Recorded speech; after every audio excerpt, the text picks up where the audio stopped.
ವಿಶ್ವಾಮಿತ್ರ ಅಂತ ಒಬ್ಬ ಇದ್ದ. ಅವನು ತಪಸ್ಸನ್ನು ಮಾಡ್ತಿರ್ತಾರೆ. ಅದನ್ನು ನೋಡ್ತಾರೆ ದೇವತೆಗಳು. ಅದನ್ನು ನೋಡಿ ದೇವತೆಗಳಿಗೆ ಭಯ ಆಗುತ್ತೆ. ಅವ್ರು ತಪಸ್ಸು ಮಾಡ್ತಿರ್ತಾರಲ್ಲ, ಅದನ್ನ ನೋಡಿ ಅವ್ರಿಗೆ ಭಯ ಆಗುತ್ತೆ. ಇವ್ರು ತಪಸ್ಸನ್ನ ಹಾಳು ಮಾಡ್ಬೇಕಲ್ಲ ಅಂತ ಅವರು ಮೇನಕೆಯನ್ನ ಕರೆಸ್ತಾರೆ. ಹೌದಾ? ಮೇನಕೆಯನ್ನ ಕರೆಸಾದ್ಮೇಲೆ ಮೇನಕೆ ಅವ್ರ ತಪಸ್ಸನ್ನ ಹಾಳು ಮಾಡಕ್ಕೆ ಅಂತ ಹೋಗ್ತಾರೆ. ಅವಾಗ ಅದನ್ನ ಮೇನಕೆಯನ್ನ ನೋಡ್ತಾನಲ್ಲ ವಿಶ್ವಾಮಿತ್ರ, ಅವಳಿಗೆ ಅವನು ಮನಸ್ಸು ಹೋಗ್ತಾನೆ. ಅವಾಗ ಅವರಿಬ್ರು ವಿವಾಹವಾಗುತ್ತದೆ. ಆ ವಿವಾಹವಾಗಾದ್ಮೇಲೆ ಅವರಿಗೆ ಒಂದು ಹೆಣ್ಮಗು ಜನಿಸುತ್ತೆ. ಆ ಹೆಣ್ಮಗುನ ಹೆಸರು ಶಕುಂತಲೆ ಅಂತ. ಅವರಿಬ್ಬರಿಗೆ ಹೆಣ್ಮಗು ಜನಿಸ್ತಲ್ಲ, ಅದಕ್ಕೆ ಅವರಿಬ್ರು ಹೆಣ್ಮಗುನ ಕಾಡಿಗೆ ಬಿಟ್ಟು ಬಂದ್ರು. ಆಮೇಲೆ ಕಾಡಿಗೆ ಬಿಟ್ಟು ಬಂದಾದ್ಮೇಲೆ ಆ ಹೆಣ್ಮಗುನ ಪ್ರಾಣಿ ಪಕ್ಷಿಗಳನ್ನ ನೋಡ್ಕೊಂತ ಆಯ್ತು. ಅವಾಗ ಒಂದು ದಿವಸ ಒಬ್ಬ ಋಷಿ, ಮಹರ್ಷಿ, ಅವರು ಆ ಋಷಿ ಹೆಸರು ಕಣ್ವ ಮಹರ್ಷಿಗಳು ಅಂತ. ಆ ಋಷಿ ಹಿಂಗೆ ಕಾಡಲ್ಲಿ ಹೋಗ್ತಾ ಇರ್ತಾರೆ. ಆ ಶಕುಂತಲೆ ಇದ್ದಲ್ಲ, ಶಕುಂತಲೆಯನ್ನ ಋಷಿ ನೋಡ್ತಾರೆ. ಅವ್ರು ನೋಡಾದ್ಮೇಲೆ ಈಗ ಮಗಳು ಅಂತ ಆ ಋಷಿಗೆ ಗೊತ್ತಾಗುತ್ತೆ. ಇವರು ವಿಶ್ವಾಮಿತ್ರ ಮತ್ತು ಮೇನಕೆಯ ಮಗ ಅಂತ ಋಷಿ ಆ ಕಣ್ವ ಮಹರ್ಷಿಗಳಿಗೆ ಗೊತ್ತಾಗುತ್ತೆ. ಆವಾಗ ಶಕುಂತಲೆಯನ್ನ ಋಷಿಗಳು ಕರ್ಕೊಂಡೋಗಿ ಅವರ ಆಶ್ರಯದಲ್ಲೇ ಸಾಕಂತಾರೆ. ಆವಾಗ ಸಾಕೊಂಡಾದ್ಮೇಲೆ ಅವಳು ಬೆಳೆದು ದೊಡ್ಡವಳಾದಾಗ ಒಂದು ದಿವಸ ಅವಳು ಕಾಡಲ್ಲಿ ನಡ್ಕೊಂಡು ಹೋಗ್ತಾ ಇರ್ತಾಳೆ. ಆವಾಗ ಒಬ್ಬ ಮಹಾರಾಜ ಬರ್ತಿರ್ತಾನೆ ಕುದುರೆಯಲ್ಲಿ. ಅವಳು ನಡ್ಕೊಂಡು ಹೋಗ್ತಿರ್ತಾರಲ್ಲ, ಆ ಮಹಾರಾಜ ಬರ್ತಿರ್ತಾರಲ್ಲ, ಅವಳನ್ನು ನೋಡ್ತಾರೆ. ಅವಾಗ ನೋಡಾದ್ಮೇಲೆ ಮಹಾರಾಜ ಅವಳನ್ನ ಇಷ್ಟಪಡ್ತಾರೆ. ಆವಾಗ ಅವರಿಬ್ರು ವಿವಾಹವಾಗುತ್ತೆ. ಆಮೇಲೆ ವಿವಾಹವಾಗಾದ್ಮೇಲೆ ಆ ಮಹಾರಾಜ ಇದ್ನಲ್ಲ, ಮಹಾರಾಜ ನಾನು ನಿನ್ನ ಬಂದು ಕರ್ಕೊಂಡು ಹೋಗ್ತೀನಿ ನನ್ನ ರಾಜ್ಯಕ್ಕೆ ಅಂತ ಹೇಳಿ ಅವಳನ್ನ ಅಲ್ಲ ಬಿಟ್ಟು ಹೋಗ್ತಾಳೆ. ಅವಾಗ ಹಂಗಂತೇಳಿ ಬಿಟ್ಟು ಹೋಗಿದ್ದನ್ನ ಅವ್ರ ಮಹಾರಾಜ ಮಾಡ್ಕೊಂಡು ಬಿಟ್ಟು ಹೋಗಿರ್ತಾನಲ್ಲ ಅವ್ರ ರಾಜ್ಯಕ್ಕೆ, ಆ ಮಾತನ್ನ ಅವ್ನು ಮರ್ತೇ ಬಿಡ್ತಾನೆ. ಆವಾಗ ಈ ಶಕುಂತಲೆ ಇದ್ದಲ್ಲ, ಅವಳು ಬರ್ತಾರೆ ಅಂತ ಕಾಯ್ತಾನೆ. ಅವಳಿಗೆ ಒಂದು ಗಂಡು ಮಗು ಜನಿಸುತ್ತೆ. ಆ ಗಂಡು ಮಗುನ ಹೆಸರು ಸರ್ವದಾಮನ ಅಂತ. ಆ ಗಂಡು ಮಗುನ ಹೆಸರು ಆ ಗಂಡು ಮಗುಗೆ ಸರ್ವದಾಮನ ಅಂತ ಹೆಸರ್ತಾರೆ. ಈ ಶಕುಂತಲೆ ಮತ್ತು ಸರ್ವದಾಮನ ಇರ್ತಾರಲ್ಲ, ಅವ್ರ ಮಗು, ಅವರಿಬ್ರು ಋಷಿಗಳ ಆಶ್ರಮದಲ್ಲೇ ಬೆಳೀತಾರೆ. ಹೀಗೆ ದೇವತೆಗಳ ಆಶ್ರಯದಂತೆ ರಾಕ್ಷಸರು ಇರ್ತಾರಲ್ಲ, ಅವ್ರಿಗೆ ಸದೆ ಹೊಡೆಯಲು ಇವರಿರ್ತಾರೆ ದುಷ್ಯಂತ. ಅವರು ಆಕಾಶ ಮಾರ್ಗದಲ್ಲಿ ಬರ್ತಾ ಇರ್ತಾನೆ. ಅವಾಗ ಸರ್ವದಾಮನ ನೋಡ್ತಾರೆ ಆ ದುಷ್ಯಂತ. ಅವಾಗ ಯಾರು ಪಾಪ ಹುಲಿ ಸಿಂಹಗಳ ಜೊತೆ ಆಟ ಆಡ್ತಾ ಇದೆ ಅಂತ ಮಾತಾಡ್ಸೋಕೆ ಅಂತ ಬರ್ತಾರೆ. ಆ ಪಾಪು ಯಾರಪ್ಪ ನೀನು ಅಂತ ಕೇಳ್ತಾರೆ. ನಾನು ದುಷ್ಯಂತ ಮತ್ತು ಶಕುಂತಲೆಯ ಮಗ ಅಂತ ದುಷ್ಯಂತನಿಗೆ ಹೇಳ್ತಾನೆ. ಹಂಗಂತ ಹೇಳಿದಲ್ದೆ ಅವನು ಆ ಆಶ್ರಮಕ್ಕೆ ಕರ್ಕೊಂಡು ಹೋಗ್ತಾನೆ. ಕರ್ಕೊಂಡು ಹೋಗಾದ್ಮೇಲೆ ದುಷ್ಯಂತನಿದ್ನಲ್ಲ, ಅವನಿಗೆ ಎಲ್ಲ ನೆನಪಾಗುತ್ತೆ ಹಿಂದೆಲ್ಲ. ಅವಾಗ ನೆನಪಾಗಾದ್ಮೇಲೆ ಶಕುಂತಲೆಯನ್ನು ಮತ್ತು ಅವ್ರ ಮಗ ಸರ್ವದಾಮನ ಅವರಿಬ್ಬರನ್ನು ಕರ್ಕೊಂಡು ಹೋಗ್ತಾ ಅವ್ರ ರಾಜ್ಯಕ್ಕೆ ಕರ್ಕೊಂಡು ಹೋಗ್ತಾನೆ. ಕರ್ಕೊಂಡು ಹೋಗಾದ್ಮೇಲೆ ಸರ್ವದಾಮನ ತಂದೆಯ ಆಶ್ರಯದಲ್ಲೇ ಬೆಳೀತಾ ಇರ್ತಾನೆ. ಅವಳು ಸಕಲ ವಿದ್ಯಾಭ್ಯಾಸಗಳನ್ನು ಸಹ ಕಲಿತಾನೆ. ಕಲಿತಾದ್ಮೇಲೆ ಅವನ ಪಟ್ಟಾಭಿಷೇಕ ಇರ್ತಲ್ಲ, ಪಟ್ಟಾಭಿಷೇಕದ ಸಮಯದಲ್ಲಿ ಅವ್ರ ತಂದೆ ಇದ್ರಲ್ಲ, ಅವರಿಗೆ ಭರತ ಅಂತ ಹೆಸರಿರ್ತಾರೆ. ಭರತನ ಪುರೋಹಿತರಾಗಿ ಒಬ್ಬ ಮಹರ್ಷಿಗಳು ಇರ್ತಾರೆ. ಆ ಮಹರ್ಷಿಗಳು ಸರ್ವದಾಮನಿಗೆ ಎಲ್ಲ ವಿದ್ಯಾಭ್ಯಾಸಗಳನ್ನು ಸಹ ಕಲಿಸಿರ್ತಾರೆ. ಇಡೀ ಪ್ರಪಂಚದಲ್ಲೇ ಅಂತ ವಿದ್ಯಾಭ್ಯಾಸಗಳನ್ನು ಕಲಿತಿರೋ ಏಕೈಕ ವ್ಯಕ್ತಿ ಅಂತ ನಮ್ಮ ದೇಶಕ್ಕೆ ಭಾರತ ಅಂತ ಹೆಸರು ಬರುತ್ತೆ. ಹೌದಾ? ನೋಡ್ದಾ, ಇಷ್ಟು ಕಥೆ ಇರೋದು ಭಾರತ ಅಂತ ಹೆಂಗ್ ಹೆಸರು ಬಂತು ಅಂತ ಗೊತ್ತಾಗ್ತದೆ ನಿಮಗೀಗ? ಗೊತ್ತಾಯ್ತು. ನಾನೀಗ ಕ್ವಶನ್ ಕೇಳ್ತೀನಿ. ದ್ವೀಪ ಅಂದ್ರೆ ಏನು? ದ್ವೀಪ ಎಂದರೆ ಈಗ ಖಂಡಕ್ಕಿಂತ ಚಿಕ್ಕದಾಗಿರುತ್ತೆ. ಖಂಡಕ್ಕಿಂತ ಚಿಕ್ಕದು, ಸಂಪೂರ್ಣವಾಗಿ ನೀರು ಆವರಿಸಿರುತ್ತಲ್ಲ ಅಂತಹ ಪ್ರದೇಶವನ್ನ ಅಥವಾ ಅಂತಹ ದೇಶವನ್ನ ದ್ವೀಪ ಅಂತ ಕರೀತಾರೆ. ಸರಿ. ಭಾರತದ ನೆರೆಯ ರಾಷ್ಟ್ರಗಳು ಯಾವ್ಯಾವ? ಅಷ್ಟು ಗೊತ್ತಿಲ್ವಾ? ಭಾರತದ ನೆರೆಯ ರಾಷ್ಟ್ರಗಳು ಅಂದ್ರೆ ಅಕ್ಕಪಕ್ಕದ ರಾಷ್ಟ್ರಗಳು. ಅವ್ಯಾವ್ಯಾವು ಅಂದ್ರೆ ಪಾಕಿಸ್ತಾನ್, ಅಫ್ಘಾನಿಸ್ತಾನ್, ಶ್ರೀಲಂಕಾ, ಭೂತಾನ್, ನೇಪಾಳ್, ಹೀಗೆ ಹಲವಾರು ಇತ್ಯಾದಿ ನಮ್ಮ ನೆರೆಯ ರಾಷ್ಟ್ರಗಳು ಇವೆ. ಗೊತ್ತಾಯ್ತಾ ಈಗ ಯಾವ ನೆರೆಯ ರಾಷ್ಟ್ರಗಳು ಅಂತ? ನಾನು ಇನ್ನೊಂದು ಕ್ವಶನ್ ಕೇಳ್ತೀನಿ. ಪರ್ಯಾಯ ದ್ವೀಪ ಅಂದ್ರೇನು? ಪರ್ಯಾಯ ದ್ವೀಪ ಅಂದ್ರೆ 3 ಕಡೆ ನೀರಿರ್ಬೇಕು, ಒಂದು ಕಡೆ ಭೂಮಿ ಇರಬೇಕು. 3 ಕಡೆ ನೀರಿದ್ದು ಒಂದು ಕಡೆ ಭೂಮಿ ಇರುತ್ತಲ್ಲ ಅಂತಹ ದೇಶವನ್ನು ಪರ್ಯಾಯ ದ್ವೀಪ ಅಂತ ಕರೀತಾರೆ.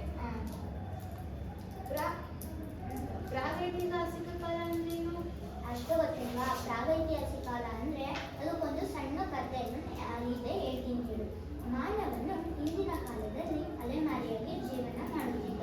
ಅವನು ಬೇಟೆಯಾಡಿ ಆಹಾರ ಸಂಗ್ರಹಣೆ ಮಾಡುತ್ತಿದ್ದ. ಹಾಗೆ ಪ್ರಾಣಿಗಳಂತೆ ಕಾಡಿನಲ್ಲಿ ವಾಸಿಸುತ್ತಿದ್ದ.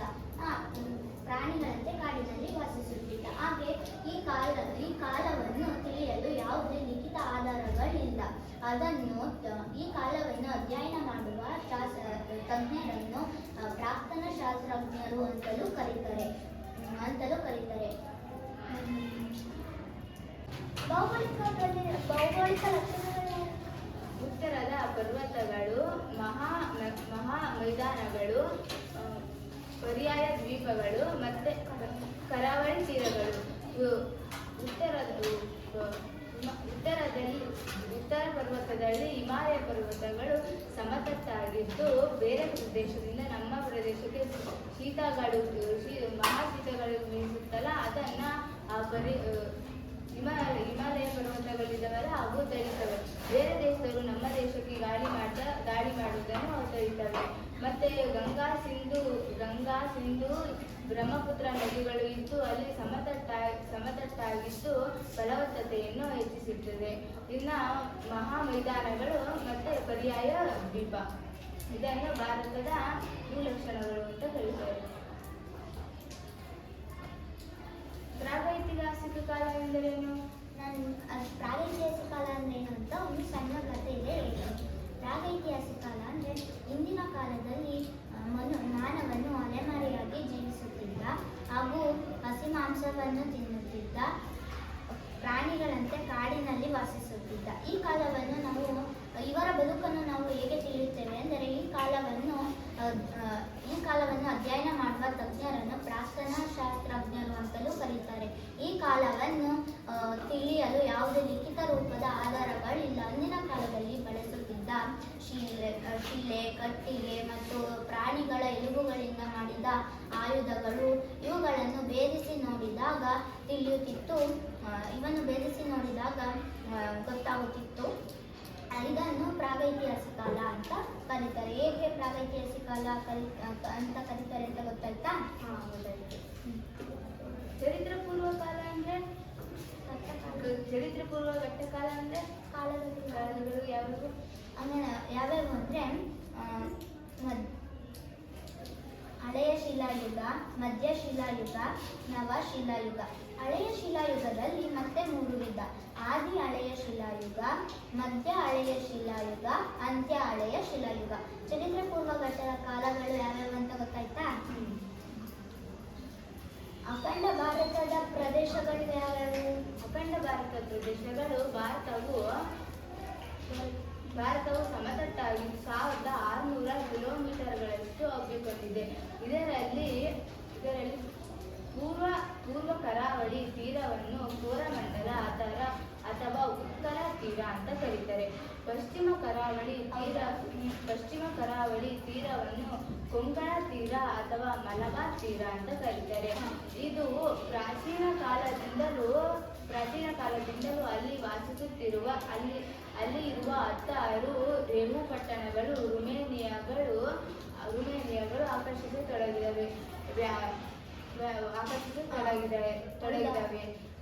ವಿದೇಶಿಯರು ನಮ್ಮ ದೇಶಕ್ಕೆ ಅಂತ ವ್ಯಾಪಾರಕ್ಕೆ ಬರ್ತಾರಲ್ಲ, ಆವಾಗ ವ್ಯಾಪಾರಕ್ಕೆ ಬಂದಾದ್ಮೇಲೆ ಅವರು ಆ ರೇವು ಪಟ್ಟಣಗಳು ರುಮೇನಿಯಾಗಳ ಮೂಲಕ ಬರಬೇಕಲ್ಲ, ಆದ್ದರಿಂದ ಅವುಗಳು ಬೆಳೆಯತೊಡಗಿದವೆ. ಇದನ್ನ ಭಾರತದ ಅಖಂಡ ಪ್ರದೇಶಗಳು ಅಂತ ಕರೀತಾರೆ.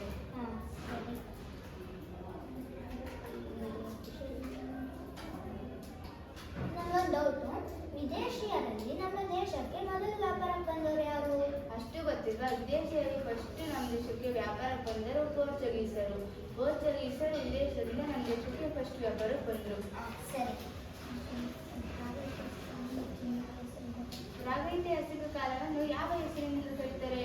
ಅವುಗಳನ್ನು 3 ಹೆಸರಿಂದ ಕರೀತಾರೆ. ಯಾವ್ಯಾವು ಅಂದ್ರೆ ಮೊದಲನೆಯದಾಗಿ ಚರಿತ್ರೆ ಪೂರ್ವ ಕಾಲ, ಪ್ರಾಕ್ತನ ಅಥವಾ ಪ್ರಾಚ್ಯುಸ್ ಅಧ್ಯಯನ ಕಾಲ ಅಂತ ಕರೀತಾರೆ. ಗೊತ್ತಾಯ್ತಾ? ಬದಲಾಗುತ್ತಿರುವ ಪರಿಸರ ಅಂದ್ರೆ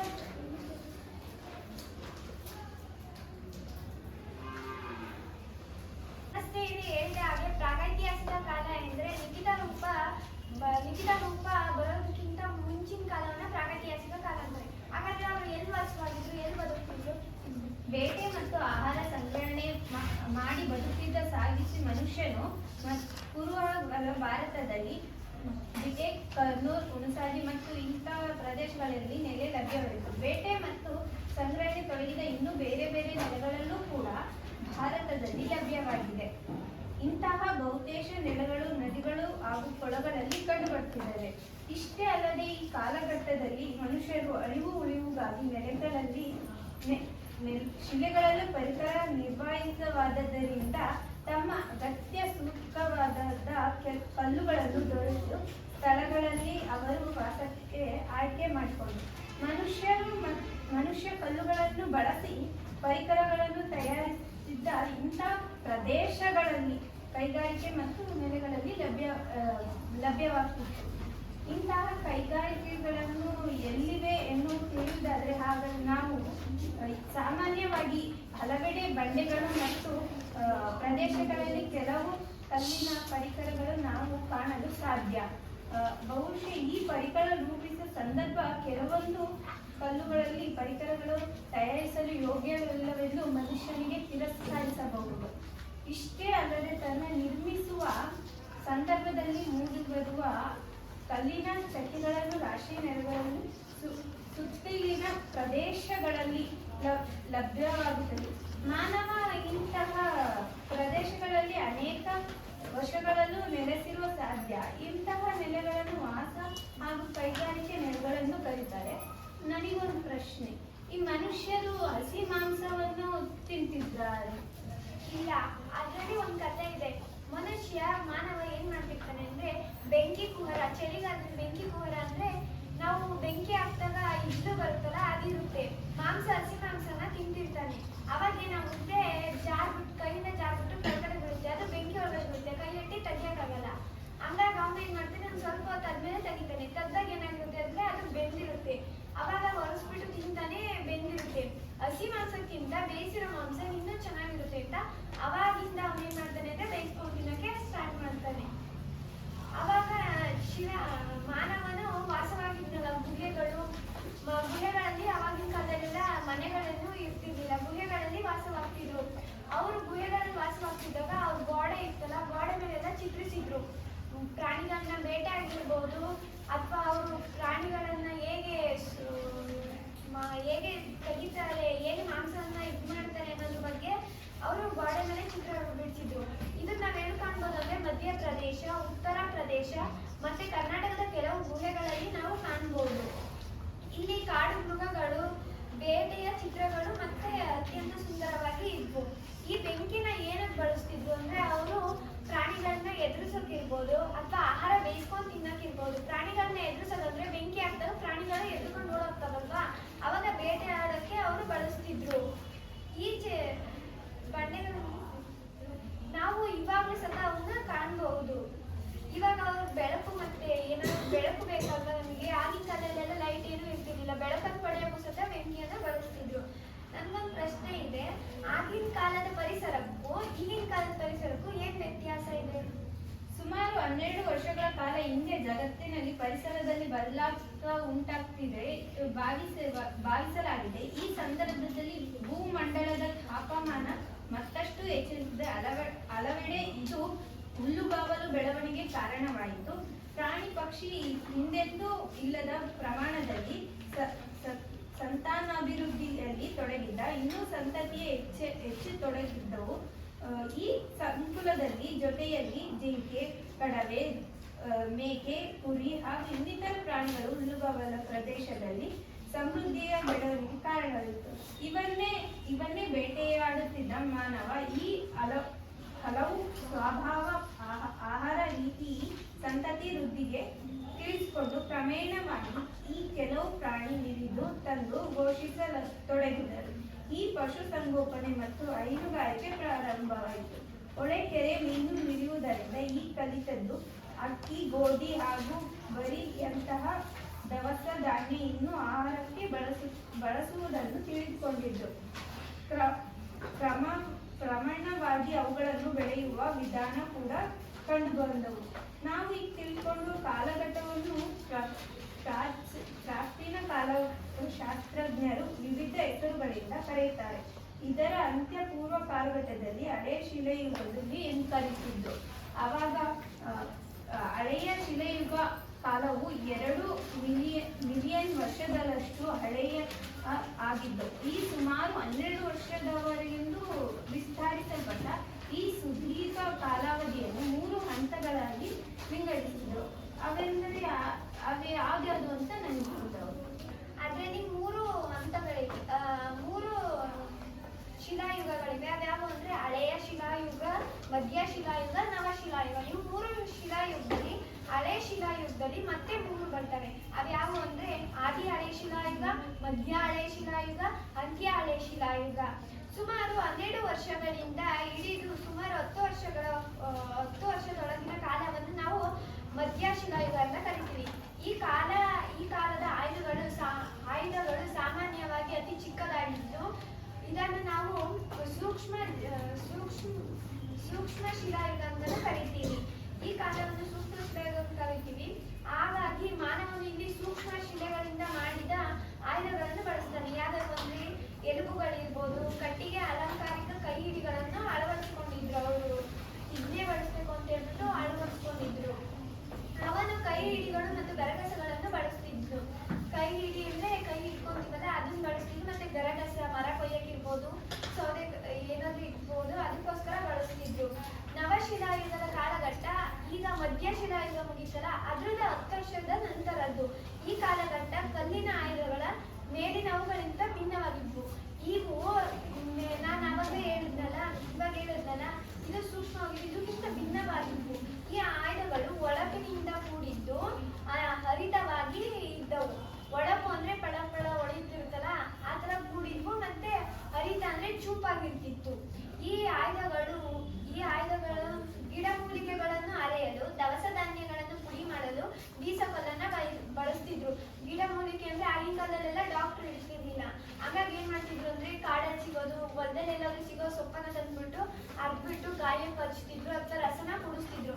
ಹಂಗಾಗಿ ಅದನ್ನು ಬಳಸ್ತಿದ್ರು. ಮತ್ತೆ ದವಸ ಧಾನ್ಯಗಳನ್ನ ಪುಡಿ ಮಾಡಲು, ನಾವೇನಾದ್ರೂ ಒಡಕ್ಲು ಕಾಳು ಅದೇನಾದ್ರೂ 2 ಭಾಗ ಮಾಡ್ಬೇಕು, ಪುಡಿ ಮಾಡ್ಬೇಕು ಅಂದ್ರೆ ಬೀಸಕಲ್ಲು ನಾವೆಲ್ಲ ತಿಳ್ಕೊಂಡಿರೋ ಹಾಗೆ ಬೀಸಕಲ್ಲನ್ನ ನೋಡಿರ್ತೀವಿ. ಈ ಕಾಲದ ಕೆಲವು ಮಡಿಕೆ ಕುಡಿಕೆಗಳು ದೊರೆತಿದ್ವು. ಅವುಗಳನ್ನು ಧಾನ್ಯಗಳನ್ನ ಶೇಖರಣೆ, ಅಕ್ಕಿ ಇರ್ಬೋದು, ಗೋಧಿ ಇರ್ಬೋದು, ಅವನ್ನೆಲ್ಲ ಶೇಖರಣೆಗಾಗಿ ಇಟ್ಕೊಳ್ಳೋಕ್ಕಾಗಿ ಮಡಿಕೆಯನ್ನ ಬಳಸ್ತಿದ್ರು. ಮತ್ತೆ ಅಕ್ಕಿ, ಗೋಧಿ ಇನ್ನಿತರ ದವಸ ಧಾನ್ಯಗಳನ್ನ ಬೇಯಿಸಲು ಸಹ ಬಳಸ್ತಿದ್ರು. ಈ ಕಾಲದಲ್ಲಿ ಮನುಷ್ಯನಿಗೆ ಬಟ್ಟೆಯನ್ನ ನೇಯದು, ಆಮೇಲೆ ಬಟ್ಟೆಯನ್ನ ಹೊಲಿಯೋದನ್ನ ಕಲಿತಿದ್ದ ಅವನು. ಧನ್ಯವಾದಗಳು. ವಿಡಿಯೋದಲ್ಲಿ ನಾವು ಹರಟೆ ಮೂಲಕ ಭಾರತದ ಭೌಗೋಳಿಕ ಲಕ್ಷಣಗಳು ಮತ್ತೆ ಭಾರತ ಅಂತ ಹೆಂಗ್ ಹೆಸರು ಬಂತು ಅಂತ ಹೇಳಿದ್ದೀವಿ. ಭಾರತದ ಭೂ ರಚನೆ, ಉತ್ತರ ಹಿಮಾಲಯ ಪರ್ವತದ ಶ್ರೇಣಿಗಳು ಸಮತಟ್ಟಾಗಿದ್ದು, ಬೇರೆ ಪ್ರದೇಶದಿಂದ ಬರುವ ಶೀತಮಾನಗಳು ಆ ಪರ್ವತ ಹಿಮಾಲಯಗಳು ತಡೆಯುತ್ತಿದ್ದು. ಭಾರತ ಅಂತ ಹೆಂಗ್ ಹೆಸರು ಬಂತಪ್ಪ ಅಂದ್ರೆ, ಒಬ್ಬ ಮುನಿಯು ವಿಶ್ವಾಮಿತ್ರ ತಪಸ್ಸನ್ನು ಮಾಡ್ತಿದ್ದಂತ ಕಂಡು ದೇವತೆಗಳು ಆ ತಪಸ್ಸನ್ನ ಹಾಳು ಮಾಡ್ಬೇಕು ಅಂತ ಮೇನಕೆಯನ್ನು ಕರೆಸ್ತಾರೆ. ಆ ಮೇನಕೆಯನ್ನು ನೋಡಿದ ವಿಶ್ವಾಮಿತ್ರ ಮನಸ್ಸೊತ್ತು ಅವರಿಗೆ ಒಂದ್ ಹೆಣ್ಮಗು ಜನ್ಮವಾಗುತ್ತೆ. ಅದರ ಮೂಲಕ ಭಾರತ ಅಂತ ನಮ್ಮ ದೇಶಕ್ಕೆ ಹೆಸರು ಬಂತು. ನಾನು ನಿಮಗೆ ಈ ವಿಡಿಯೋದಲ್ಲಿ ಪ್ರಾಗೈತಿಹಾಸಿಕ ಕಾಲ ಅಂದ್ರೆ ಏನು, ಅದರಲ್ಲಿ ಯಾವ್ಯಾವ ಶಿಲಾಯುಗಗಳು ಬರ್ತವೆ ಅಂತ ತಿಳಿಸ್ಕೊಟ್ಟೆ. ಪ್ರಾಗೈತಿಹಾಸಿಕ ಕಾಲ ಅಂದ್ರೆ ಯಾವುದೇ ಲಿಖಿತ ರೂಪದ ಆಧಾರಗಳು ಇಲ್ಲದ ಕಾಲವನ್ನು ಪ್ರಾಗೈತಿಹಾಸಿಕ ಕಾಲ ಅಂತ ಕರೀತಾರೆ. ಅವರಲ್ಲಿ ಬರೋ ಶಿಲಾಯುಗಗಳು ನವಶಿಲಾಯುಗ, ಮಧ್ಯಶಿಲಾಯುಗ, ಹಳೆಯ ಶಿಲಾಯುಗ. ಹಳೆಯ ಶಿಲಾಯುಗದಲ್ಲಿ ಮತ್ತೆ 3 ಯುಗ: ಆದಿ ಹಳೆಯ ಶಿಲಾಯುಗ, ಮಧ್ಯ ಹಳೆಯ ಶಿಲಾಯುಗ, ಅಂತ್ಯ ಹಳೆಯ ಶಿಲಾಯುಗ. ನಾನು ಈ ವಿಡಿಯೋದಲ್ಲಿ ಮನುಷ್ಯ ಬದುಕ್ತಿದ್ದ ಆಗಿನ ಕಾಲದಲ್ಲಿ ಏನಕ್ಕೆ ಪ್ರಯಾಣವನ್ನು ಮಾಡಿಸಿದ್ದ ಅಂದ್ರೆ, ಬಿಟೇಕ್, ಕಾರ್ನೂಲ್, ಹುಣಸಾಗಿ ಇಂಥ ಊರುಗಳಲ್ಲಿ ಕಲ್ಲುಗಳೆಲ್ಲ ಅಲ್ಲಿ ಸಿಗ್ತಾವಲ್ಲ, ಅದನ್ನೇ ಅಲ್ಲೇ ಹೋಗಿ ಪರಿಕರಗಳನ್ನು ಉಳಿಸ್ತಾ ಮತ್ತೆ ಅಲ್ಲೇ ವಾಸಸ್ಥಳನ್ನು ಕೂಡ ಅವರೇ ಅಲ್ಲೇ ಮಾಡ್ಕೊಂಡಿದ್ರು. ಮತ್ತೆ ಇನ್ನೂ ಕೆಲವು ಕಲ್ಲುಗಳಿಂದ ಅವರಿಗೆ ಪರಿಕರಗಳನ್ನು ಮಾಡಲು ಸಾಧ್ಯ ಇಲ್ಲ ಅಂತ ತಿಳಿಸ್ಕೊಟ್ರು. ಮತ್ತೆ ಬದಲಾಗ್ತಿರುವ ಪರಿಸರದಲ್ಲಿ ಈಗಿರುವ ಪರಿಸರ ಮತ್ತೆ ಹಿಂದಿನ ಕಾಲದ ಪರಿಸರ ಹೇಗಿತ್ತು ಅಂತ ನಾನು ನಿಮಗೆ ತಿಳಿಸ್ಕೊಟ್ಟೆ. ಧನ್ಯವಾದ. ಇಷ್ಟು ನಾನು ನಿಮಗೆ ಈ ವಿಡಿಯೋದಲ್ಲಿ ಮಾನವನು ಹೇಗೆ ಬೇಯಿಸೋದನ್ನ ಆಹಾರಕ್ಕಿಂತ ಅಂದ್ರೆ, ಅವನು ಬೆಂಕಿ ಕಾಯಿಸ್ಕೊಂತ ಇದ್ದಾಗ ಕುಹರ ಅಂದ್ರೆ ಇರುತ್ತಲ್ಲ, ಅದಿರುತ್ತೆ. ಅವಾಗ ಅವ್ನು ತಿಂತಿರ್ಬೇಕಾದ್ರೆ ಕೈ ಜಾರಿ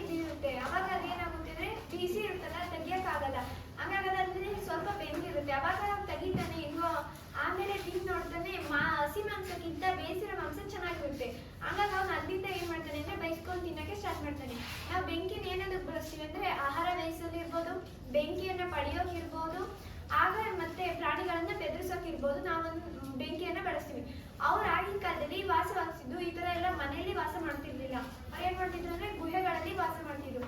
ಗುಹೆಗಳಲ್ಲಿ ಗೋಡೆ ಮತ್ತು ಕಲ್ಲುಗಳಿದ್ವಲ್ಲ ಅದ್ರ ಮೇಲೆಲ್ಲ ಅವರು ಬೇಟೆ ಆಡಿದ್ದಾಗಿರ್ಬೋದು, ಪ್ರಾಣಿಗಳನ್ನ ಹೇಗೆ ಮಾಂಸನ ತೆಗಿತಿದ್ರು ಅನ್ನೋದಿರ್ಬೋದು, ಅದನ್ನೆಲ್ಲ ಚಿತ್ರ ಬಿಡಿಸಿ ಇರ್ಬೋದು. ಇಂಥ ಚಿತ್ರನ ನಾವು ಎಲ್ಲಿ ಕಾಣ್ತೀವಿ ಅಂದ್ರೆ ಮಧ್ಯಪ್ರದೇಶ, ಉತ್ತರ ಪ್ರದೇಶ ಹಾಗೂ ಕರ್ನಾಟಕದ ಕೆಲವು ಗುಹೆಗಳಲ್ಲಿ ನಾವು ಕಾಣ್ತೀವಿ. ಈ ಬೇಟೆ ಆಡೋ ಚಿತ್ರಗಳು ತುಂಬಾ ಸುಂದರವಾಗಿವೆ. ನಾವು ಮಧ್ಯಶಿಲಾಯುಗ 12 ವರ್ಷಗಳಿಂದ 10 ವರ್ಷದವರೆಗಿನ ಕಾಲಘಟ್ಟವನ್ನು ನಾವು ಮಧ್ಯಶಿಲಾಯುಗ ಅಂತ ಕರಿತೀವಿ. ಅಲ್ಲಿ ಮಧ್ಯಶಿಲಾಯುಗದಲ್ಲಿ ಮಾನವನು ಅತಿ ಸೂಕ್ಷ್ಮವಾದ ಆಯುಧಗಳನ್ನು ಬಳಸ್ತಿದ್ದ. ಆದ್ರಿಂದ ಅದಕ್ಕೆ ನಾವು ಸೂಕ್ಷ್ಮ ಹಳೆ ಶಿಲಾಯುಗ ಅಂತಲೂ ಕರಿತೀವಿ. ಈ ಕಾಲ ಮುಗಿದ ನಂತರ ನವಶಿಲಾಯುಗ, ಈ ಕಾಲಘಟ್ಟದ 10 ವರ್ಷದ ನಂತರ, ಈ ಕಾಲ ಮುಗಿದಾದ್ಮೇಲೆ 10 ವರ್ಷದ ನಂತರವನ್ನು ನಾವು ನವಶಿಲಾಯುಗ ಅಂತ ಕರಿತೀವಿ. ಇಲ್ಲಿ ಅವಾಗಲೇ ಹೇಳಿಗಿಂತ ವಿಭಿನ್ನವಾಗಿ ಆಯುಧಗಳನ್ನು ಬಳಸ್ತಾರೆ. ಅದು ಹೊಳಪಾಗಿರುತ್ತೆ ಮತ್ತೆ ಹರಿತವಾಗಿರುತ್ತೆ, ಚೂಪಾಗಿರುತ್ತೆ. ಆ ಆಯುಧವನ್ನ ಬಳಸ್ತಾ ಇರ್ತಾರೆ. ಈ ಆಯುಧಗಳು ಮಾನವನು ಈ ಕಾಲದಲ್ಲಿ ಬಟ್ಟೆ ನೇಯೋದನ್ನ ಕಲಿಸ್ಕೊಟ್ಟ ಅನ್ನೋದನ್ನ ನಿಮ್ಗೆ ತಿಳಿಸ್ಕೊಟ್ಟಿದ್ದೀನಿ. ಧನ್ಯವಾದಗಳು.